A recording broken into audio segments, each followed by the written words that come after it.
We made charts, people. We made charts. You know, for me at least, I really am a big believer of like good artists steal. I want to talk a little bit about comps. Oh my gosh. Okay, so now it's like, okay, I can work with this.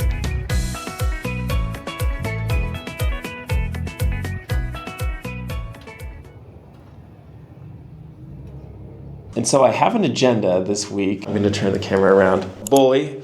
This is this psychological thriller I'm working on about hearing loss. Down here is DDT, which stands for Diario de Terror. That's a horror fiction collective I'm working on. Short film is a short film. Organize, that is going to be to organize this insane office. And YT, YouTube.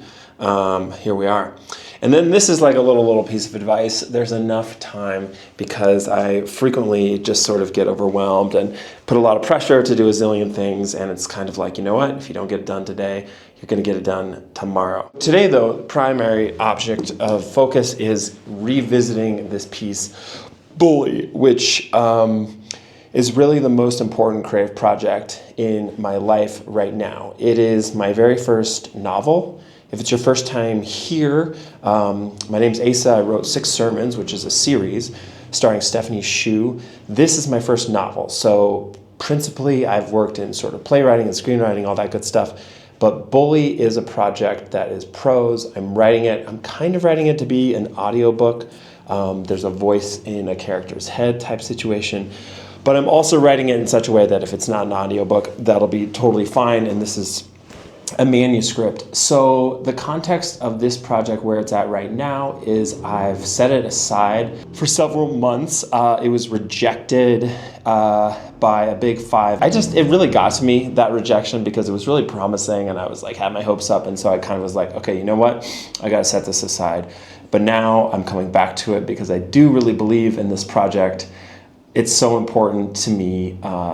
I'm deaf in one ear. This project is all about that. And it's like, yo, you got to write this thing. You just got to do it. So right now I'm just trying to get back into it. Today, for example, I'm going to revisit the outline. I haven't even opened this document in months. I haven't even looked at it. I don't even remember all the beats of the story, even though I've written them all. And so it's basically going to be a great opportunity because it's always super useful to see something with fresh eyes, especially when it's truly fresh. And yeah, I mean, it's been like 6 months or something since I've really looked at this thing. So that's what I'm going to do today in this first little morning shift. It is also, oh gosh, I didn't even mention, it is the 3rd week of March, which is always a special time because it is my birthday. It is the first day of spring. And also here in Mexico City is jacaranda season, which are these beautiful purple trees that just take over. So stay tuned. It's going to be a great week. And what I'm going to do right now is, I'm just going to read this project, which I haven't even read in so long. So I will let you know how that goes.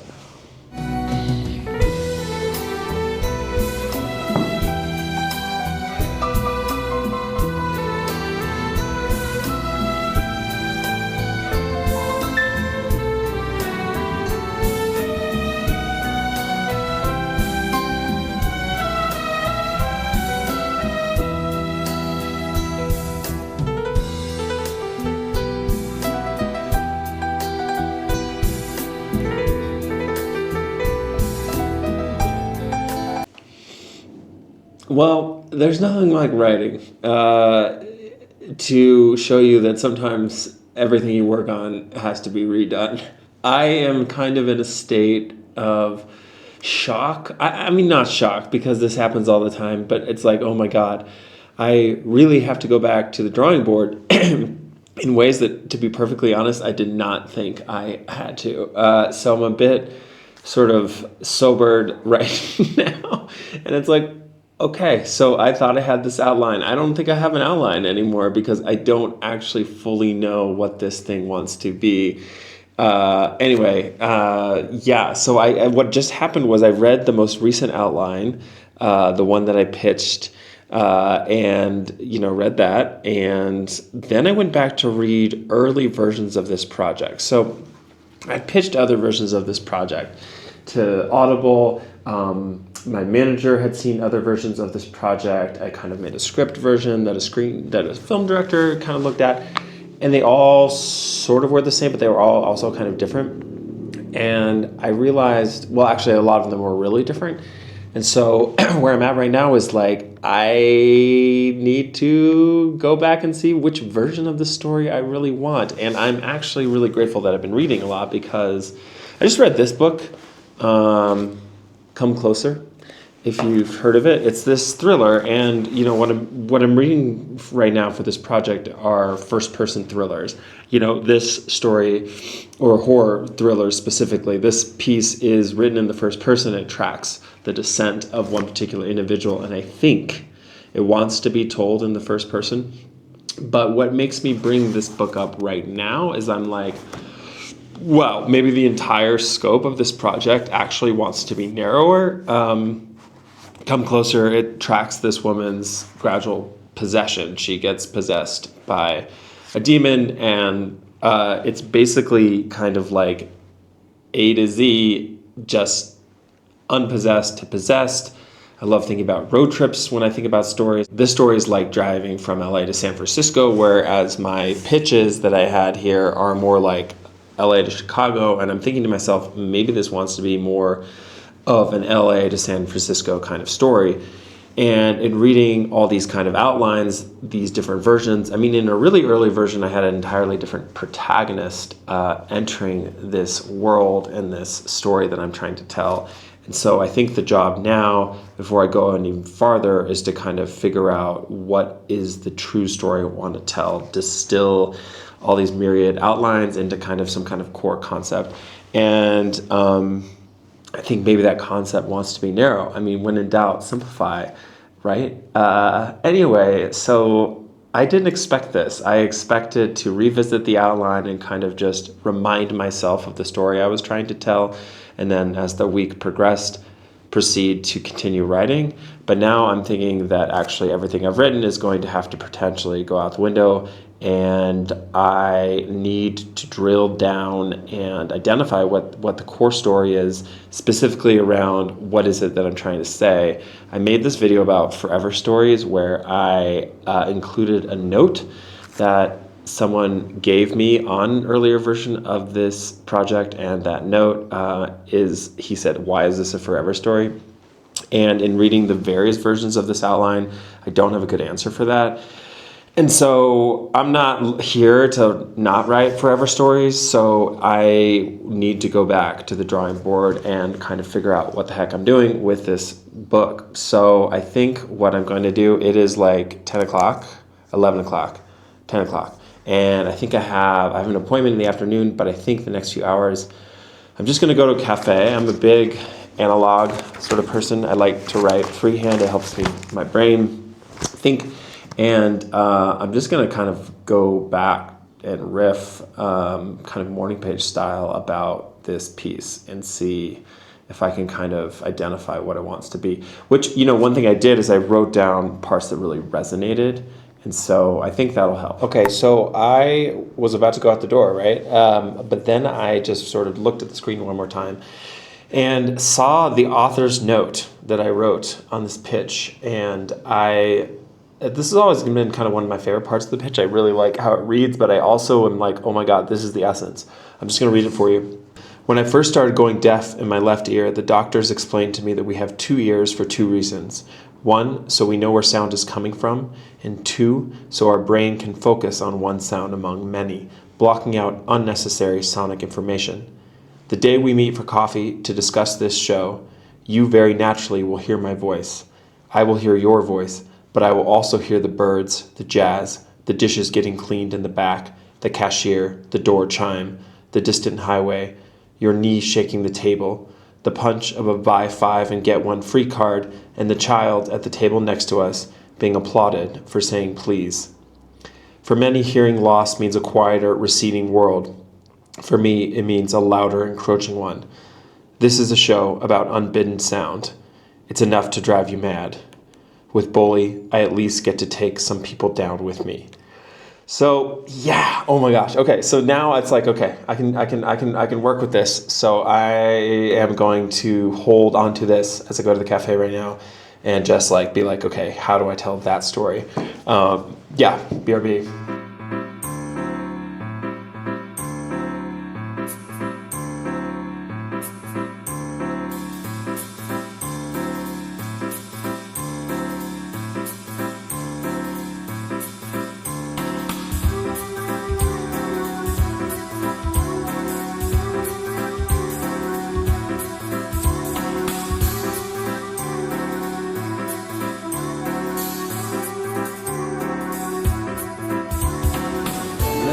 Hello, hello, hello.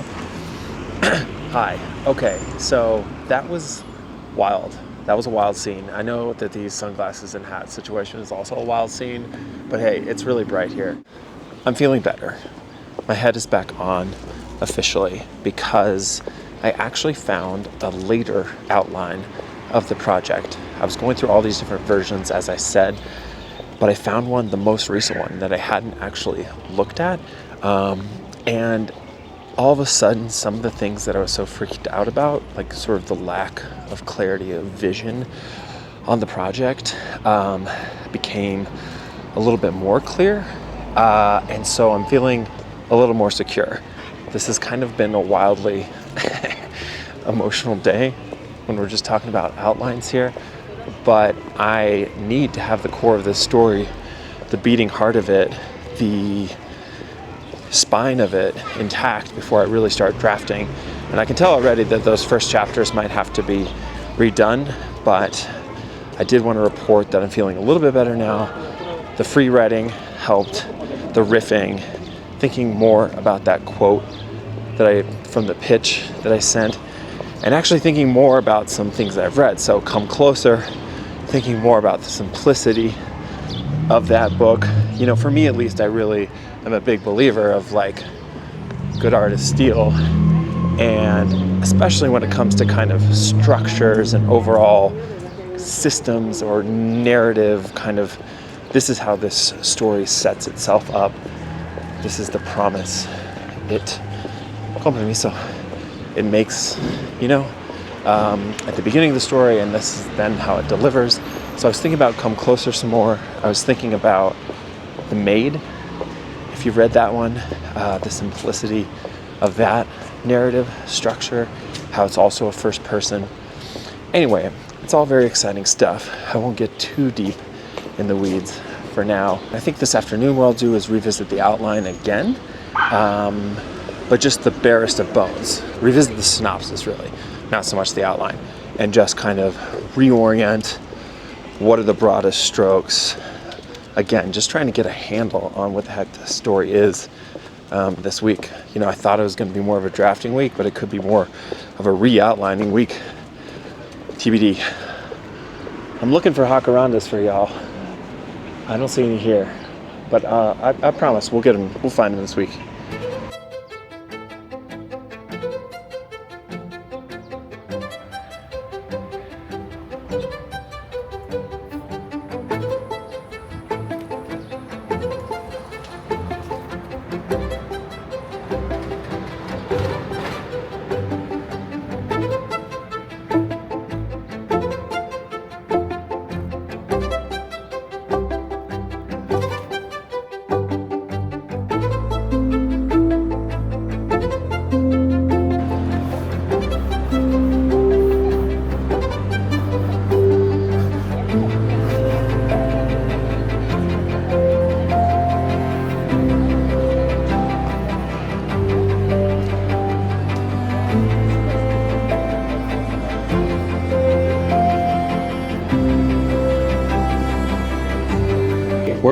We're back from lunch, and lunch was a success on the food front. It was definitely a success. On the work front, it was kind of a success.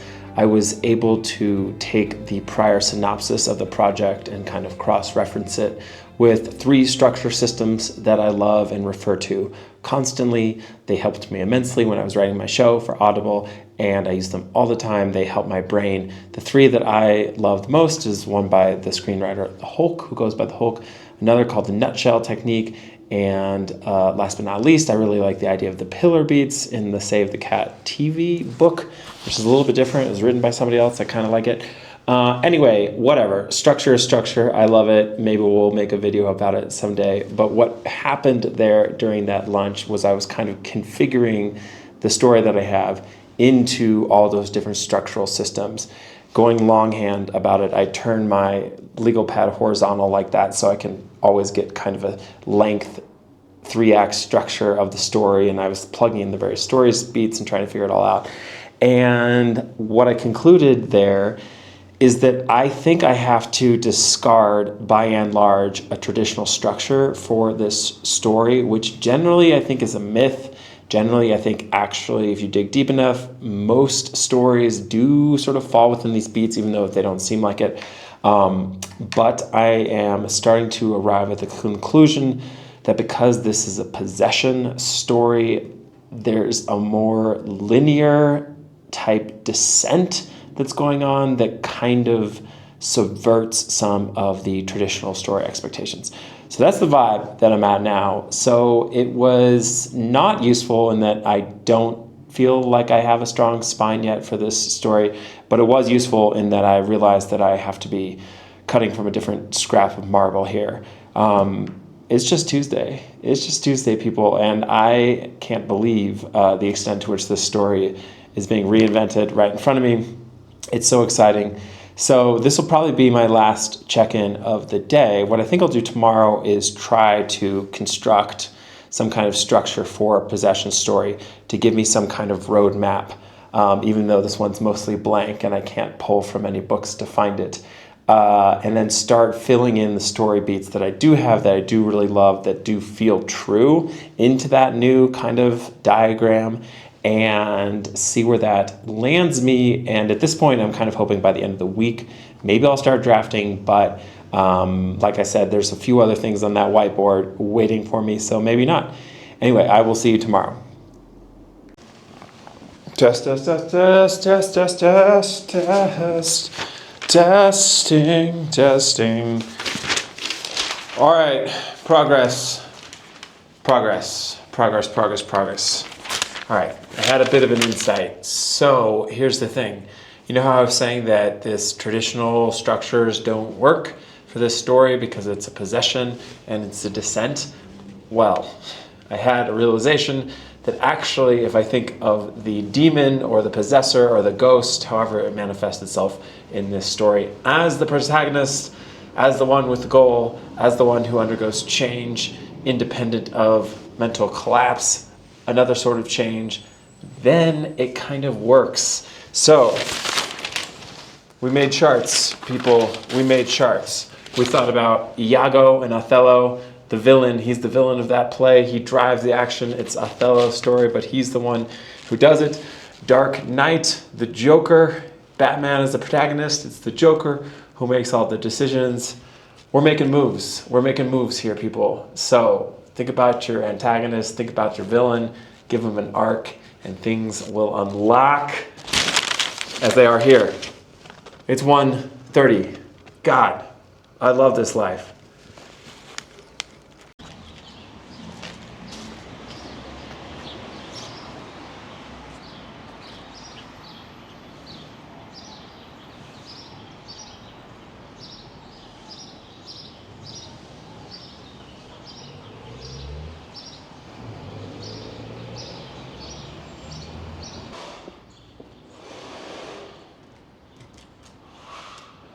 Good morning. Good morning. It's March 21st. It's a new year. Thank you again for being here. If you're enjoying this content, please subscribe. I'd love to see you again.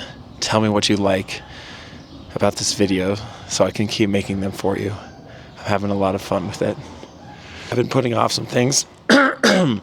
Roberto, mi amigo acá, que es the director, Roberto, he is sick, so wasn't able to meet with him yesterday, but I still owe him that note. I have to make one little adjustment to this short film. It's a stakes issue. He wants to make clearer emotional stakes in the beginning, so that we care about what follows in this short film. I'm sort of the mind that kind of short films are so short that you can get away with a little bit less explicit emotional hook, and it's actually dangerous because we're kind of expecting it and we don't actually have that much time to connect with the character. But this director is very experienced, and I think particularly if we want this to have a wide festival run, which we do, then giving it a little bit more of a like sort of clear emotional buy-in from the jump is going to serve us and I'm on board. So that's the day ahead. I also, what's been really thrilling this week has been working on that outline and trying to invent a new system. I mean, nothing's invented, but build a bridge in my brain that wasn't there before. I think that's such a fun part of writing, is the problem solving and to borrow from the metaphor I used the other day, it's a blank map.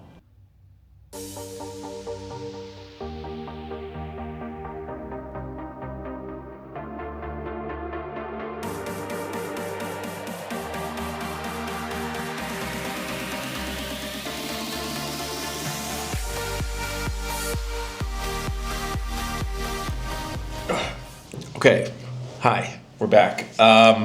Went to grab a coffee. I am a coffee addict. After that sprint there, and this is great. I honestly think this could end up being maybe the most useful part of the video in a lot of ways for some of you, because that was an incredibly successful working session, and I went through a lot of things that I do, attacked this project that I'm working on, this story, this piece, from a lot of different angles, and I'm excited to share them all. So you saw probably that I put up a bunch of these note cards, which one thing that I was doing is identifying different comps for this project. Now, I want to talk a little bit about comps, because comps are really important when you're trying to pitch and sell a show or a book or anything, because it tells the agent, publisher, distributor, network it gives them a sense of what kind of entertainment or content commodity you're providing. And those are really commercial terms, but I think this also applies to like highly literary works. A publisher needs to know that that is the type of experience that they're packaging. So it's really useful to have comps when you're trying to sell something, but I think it's also really important and a little more exciting to talk about, to have sort of creative comps, creative guideposts for a project. And so, that there's all different types of those. And what I did today was kind of identify inspirations or types or comps for different elements of this story. So for example, this project that I'm working on, Bully, is written in the first person. So a couple clear first person comps that I have are Fledgling by Octavia Butler. This is not written in the first person. This book, The Ballad of Black Tom by Victor Lavelle, but it has a really tight POV on the main character. Another comp in that regard in terms of POV is The Mist by Stephen King. Anyway, so those are POV comps. And then I also came through with some pace comps.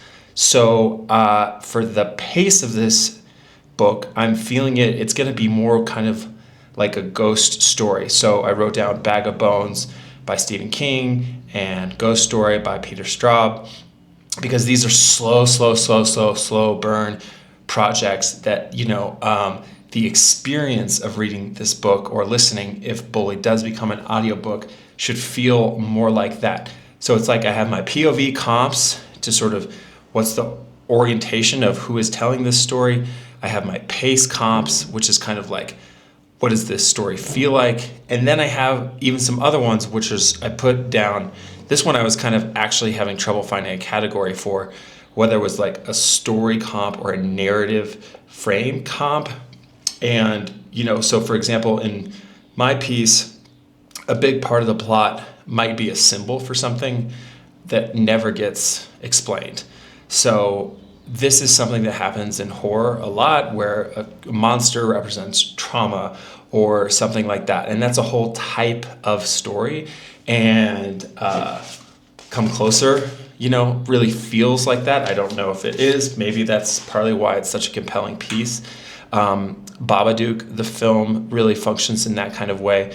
So I wrote those down as kind of like narrative type comps.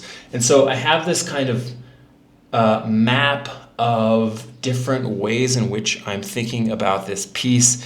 It's like I'm trying to think of a great example here. It's like I want it to have like the texture of a romaine salad, but like with the subtlety of like a glacé sauce. I don't make enough food, but kind of, you're piecing together the various elements and using different touchstones and inspirations.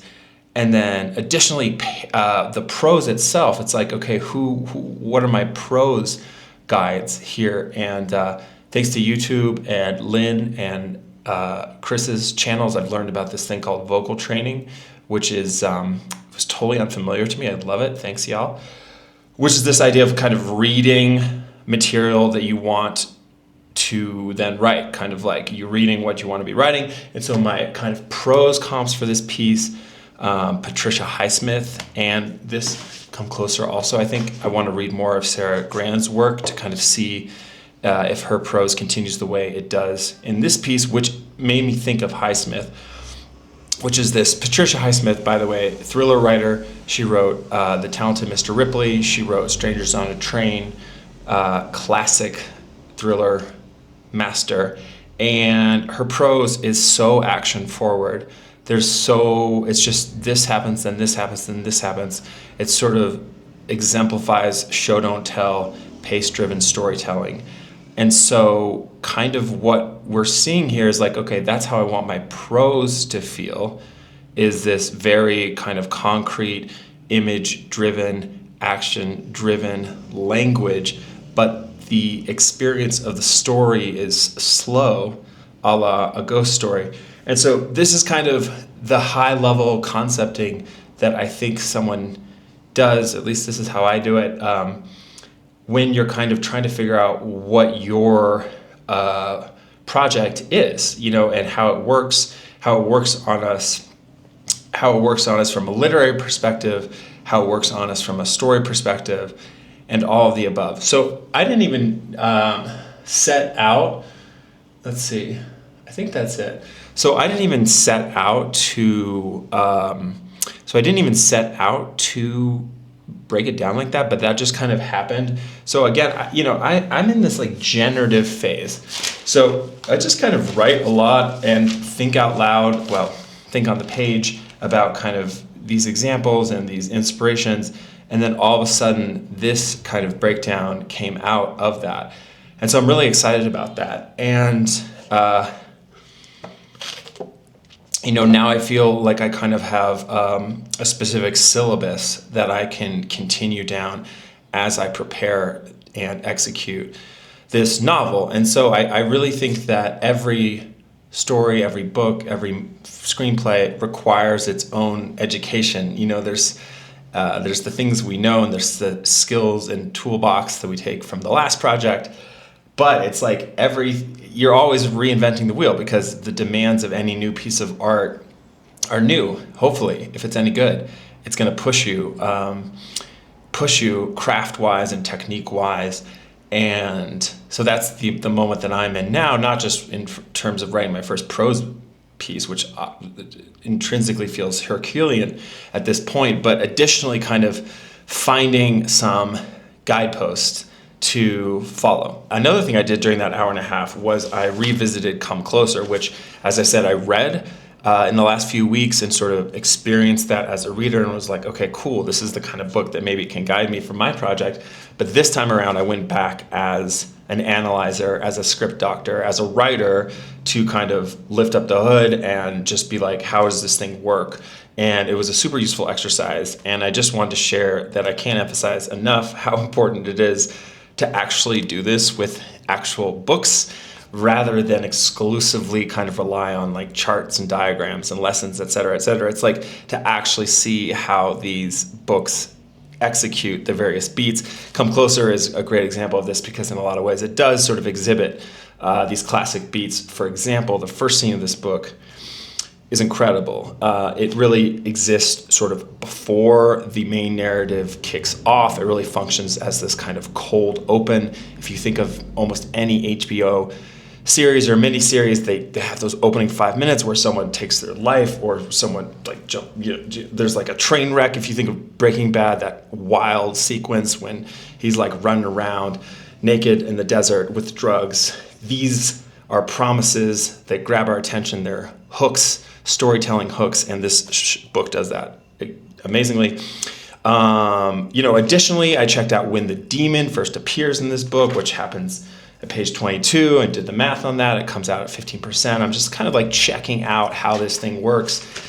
These are all kind of, I'm basically integrating what I know about story structure, story beats with a book that's actually inspiring me in this moment to then apply that to my own work. And so that's my sort of rec for you, is to really dig in. Okay, so it's Friday afternoon. I am going to sort of put this aside for today. My plan for next week is to continue with this story. I'd like to try to start drafting. I'm kind of trying to trust this experience right now and not say, okay, I need to get through chapter 2 by next week, because the time I've been putting in has been really fruitful on its own.